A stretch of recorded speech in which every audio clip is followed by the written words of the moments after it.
I'm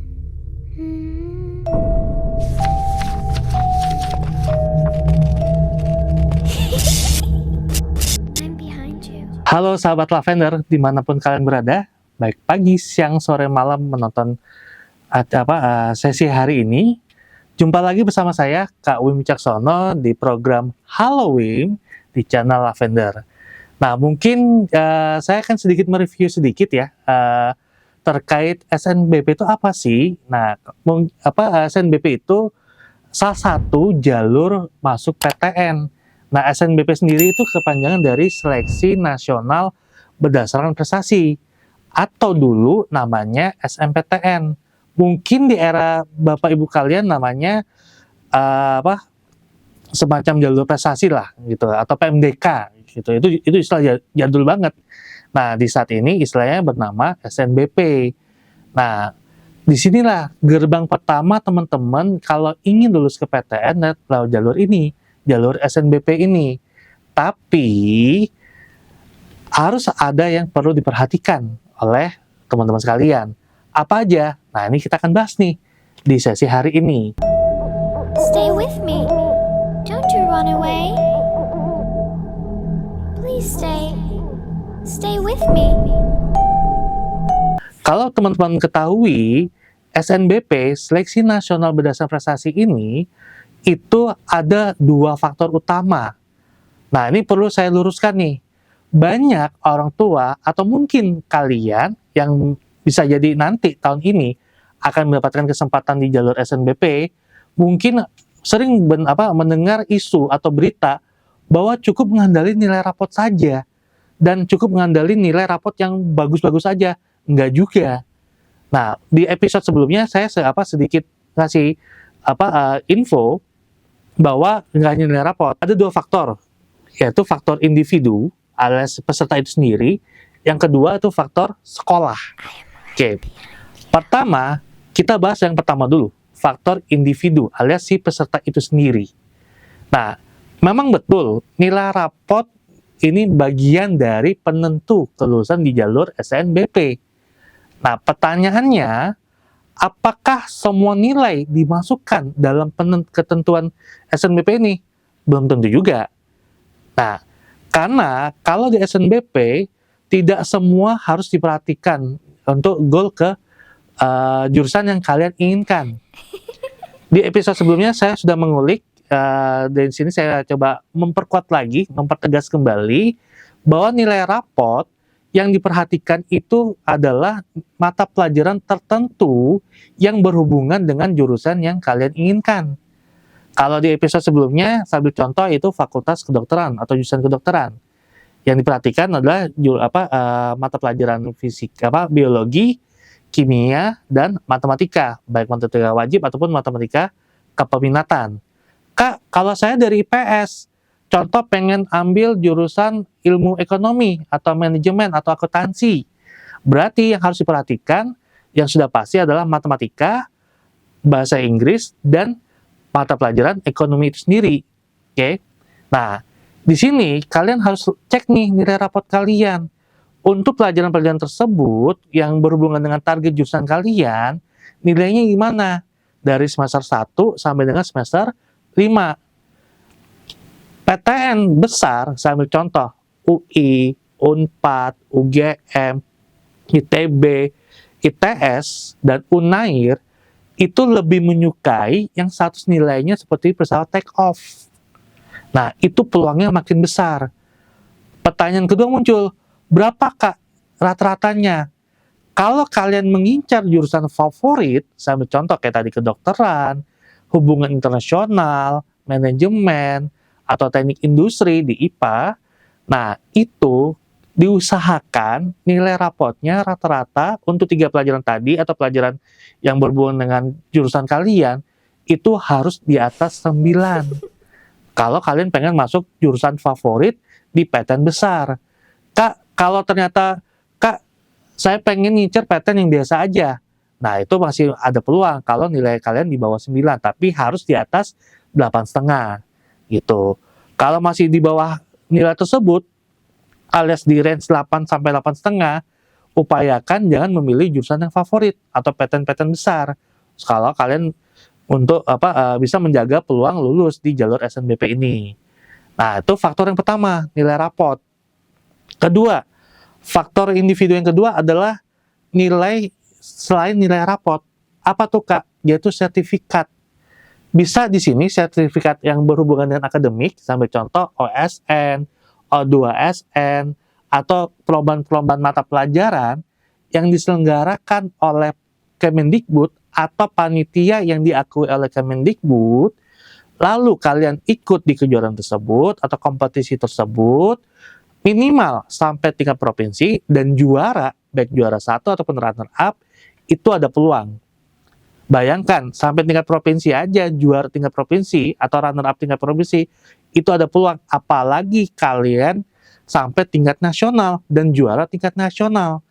Itu peluangnya besar banget, teman-teman. Itu nilai rapot ditambah sertifikat tingkat nasional kalian juara, itu besar. Kak, apakah harus perlombaan akademik? Enggak juga. Bisa perlombaan, contoh olahraga.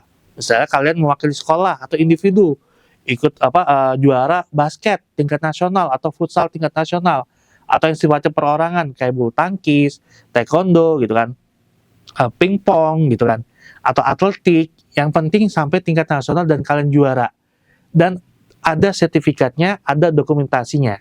Oke. Kak, kalau seni gimana Kak? Contoh, saya suka menulis atau punya pengalaman juara tingkat nasional karya tulis. Bisa, cantumin aja poinnya sampai tingkat nasional juara. Kak, kalau misal jurusannya nggak linear gimana? Apakah masih memungkinkan? Masih ada peluang. Sekali lagi, selama teman-teman juara tingkat nasional, kampus PTN apapun itu nggak akan menolak menerima siswa berprestasi sampai tingkat nasional.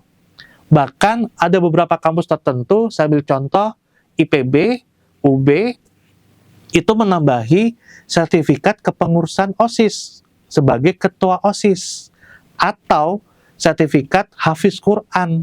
Nah, buat teman-teman yang berasal dari sekolah madrasah, nah ini peluang ini teman-teman, yang kalian punya sertifikat Hafiz Quran. Berapa juz Kak? Itu beda-beda. Ada rata-rata average di antara 5 sampai 10 juz. Dan itu ada sertifikatnya ya teman-teman ya.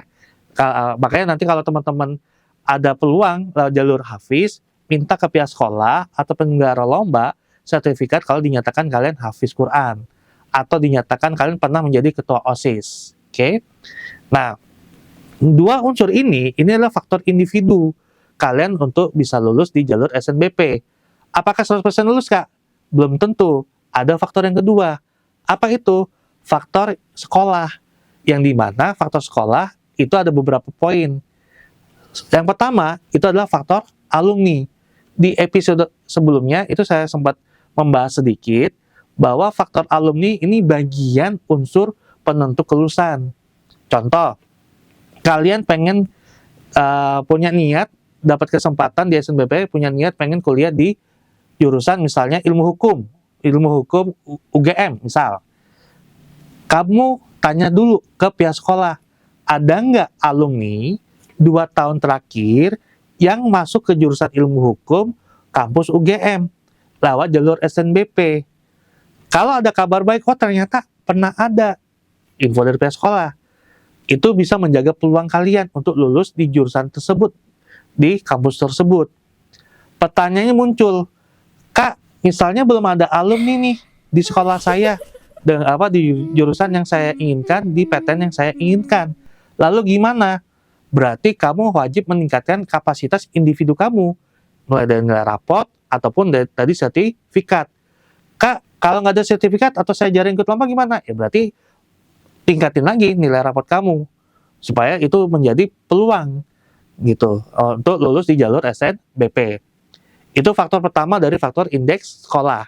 Faktor kedua yang mempengaruhi indeks sekolah yaitu adalah peringkat sekolah di jalur UTBK SNBT. Nah, ini tiap tahun panitia pusat itu merilis peringkat sekolah berdasarkan hasil UTBK SNBT. Baik mulai dari peringkat tingkat nasional, sampai dengan tingkat kabupaten kota. Nah, sahabat Lavender bisa tanya atau berhak tanya ke pihak sekolah. Bisa ke guru BK, atau ke wakasek kurikulum, atau paling ekstrimnya tanya ke pihak kepala sekolah.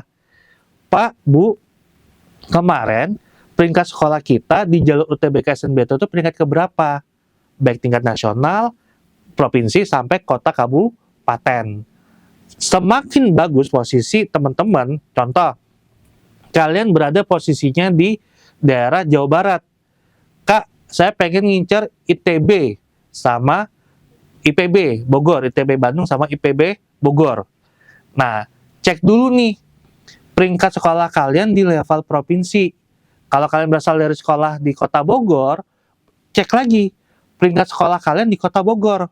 Mulai dari provinsi Jawa Barat, mulai dari tingkat nasional, provinsi Jawa Barat, sampai tingkat kota Bogor. Kalau ternyata berada di peringkat teratas, berarti peluang kalian untuk lolos di jalur SNBP itu terbuka. Apalagi kalau kalian memilih kampus IPB, berarti yang sama seperti lokasi sekolah kalian. Nah, itu bisa peluang lulusnya itu lebih besar, teman-teman. Nah, itu faktor peringkat di UTBK. Faktor yang selanjutnya itu faktor akreditasi sekolah. Nah, semakin bagus akreditasinya, maka jatah untuk sekolah tersebut makin besar. Contoh, sekolah kalian baik negeri ataupun swasta, misal sudah terakreditasi A, berarti ada kemungkinan proporsinya itu lebih banyak dibandingkan yang akreditasi masih B. Nah, itu kalian bisa cek di website resmi sekolah, biasanya udah diinfokan peringkat akreditasi sekolah.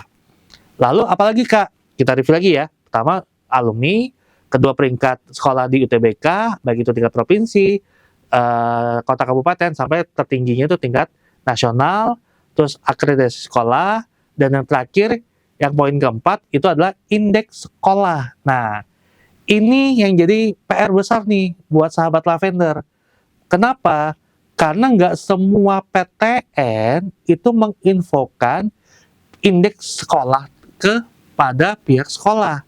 Berarti tugas teman-teman, tugas sahabat Lavender, minta ke pihak sekolah, tanyakan ke kampus PTN yang kalian tuju. Contoh, kalian berada di sekolah di kota Bogor, pengen ngincer IPB, Institut Pertanian Bogor. Nah, kalian bisa tanya tuh ke pihak kepala sekolah atau wakasek kurikulum, posisi sekolah kita di IPB itu indeks prestasinya seperti apa? Apakah tinggi, sedang, atau biasa aja? Kalau ternyata bagus banget, berarti ada peluang gitu. Meskipun belum ada alumninya ya, itu ada peluang, teman-teman. Nah, ini nggak pernah dipublish sama pihak kampus PTN. Tugas kalian minta ke pihak sekolah untuk menanyakan ke pihak kampus bersangkutan. Oke? Nah, itu dua faktor penentu kalian bisa dinyatakan lulus atau tidak jalur SNBP. Maka, tolong persiapkan secara matang, tolong dicek lagi, karena jalur SNBP ini tidak hanya faktor nilai rapot aja, teman-teman. Gitu. Oke, mungkin itu saja tips info dari Kak Wim. Semoga bermanfaat. Kalau info ini bermanfaat, jangan lupa di like, share, dan subscribe ke teman-teman kalian, ke sahabat-sahabat kalian. Sampai jumpa. I am right behind you.